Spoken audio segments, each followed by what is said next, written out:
बरेली के होटल अमाया में आयोजित बैठक में आज कुमार तनय समाज के राष्ट्रीय पदाधिकारी एवं विभिन्न जनपदों से आए हुए अध्यक्ष और महामंत्री समेत महिला सभा की पदाधिकारी भी सम्मिलित हुई। आज जिसकी जितनी संख्या भारी उतनी उसकी भागीदारी का चलन आ गया। राजनीति में जातिगत आधार पर निर्णय हो रहे हैं क्योंकि वैश्य समाज व्यापार में व्यस्त है, अपने अधिकारों के प्रति उदासीन है, इसलिए उसके हिस्से के अधिकार भी अन्य वर्गाए को दे दिए जा रहे हैं। हमारी संख्या विधानसभाओं लोकसभा में कम हो रही है, इसीलिए वैश्य समाज जो अधिकतर व्यापार करता है पर अधिकारियों का दबाव ज्यादा है। चुनाव के दौरान भी सर्वे छापों की कार्यवाही हुई, सरकार ने परवाह नहीं की, जबकि सरकार चुनावों के दौरान किसी अन्य वर्ग को छू नहीं सकती। वैश्य समाज को एकत्र होकर इस पर मंथन करना होगा। यह विचार कुमार तनय महासभा के राष्ट्रीय संरक्षक श्रीश गुप्ता ने महासभा की होटल अमाया में आयोजित मीटिंग में व्यक्त किए। महासभा के राष्ट्रीय अध्यक्ष राकेश गुप्ता ने 5 नवंबर को मुरादाबाद में महासभा की एक बड़ी बैठक आयोजित कर इस पर व्यापक चर्चा करने की घोषणा की। उन्होंने सरकार से व्यापारी उद्योग समाज के 2 MLC भी नामित करने की मांग की।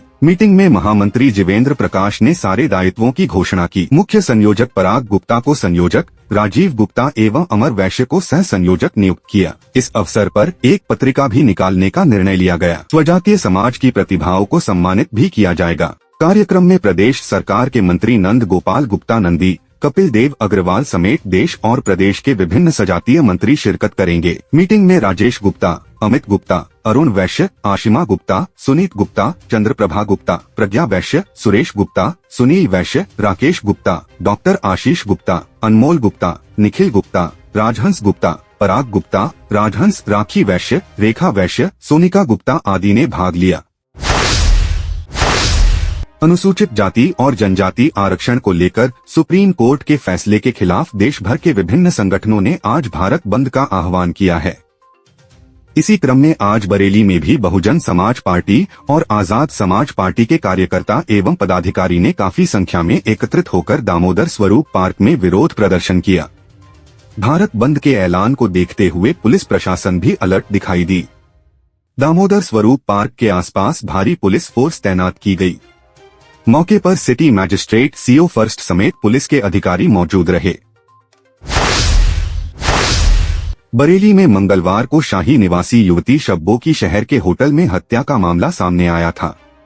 उसकी हत्या करने के बाद प्रेमी आलम ने खुद ट्रेन से कटकर आत्महत्या कर ली थी।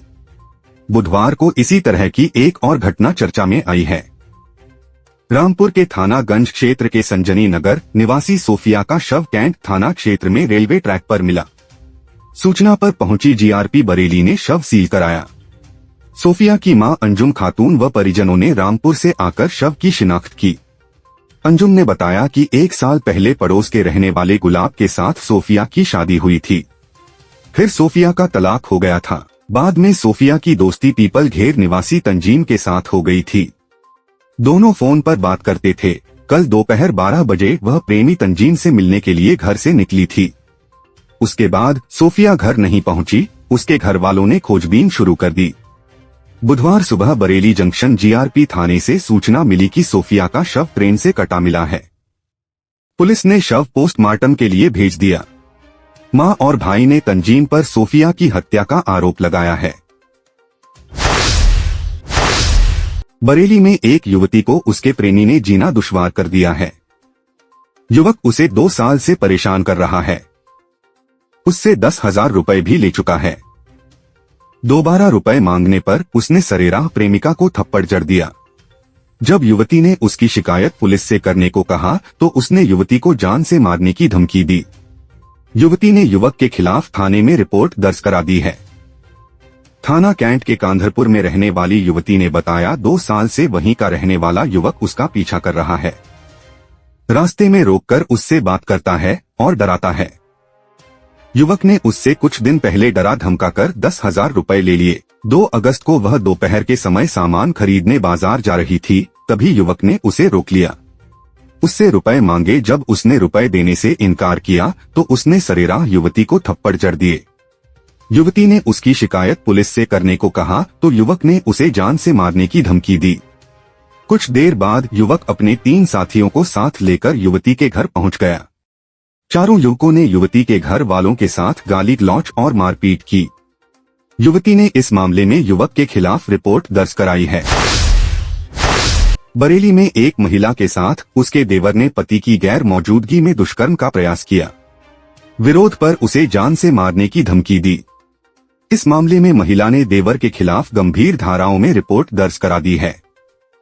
थाना सीबीगंज क्षेत्र में रहने वाली महिला ने बताया, उसका पति जब भी काम पर जाता है, उसका देवर उसके कमरे में उसके पीछे चला आता है।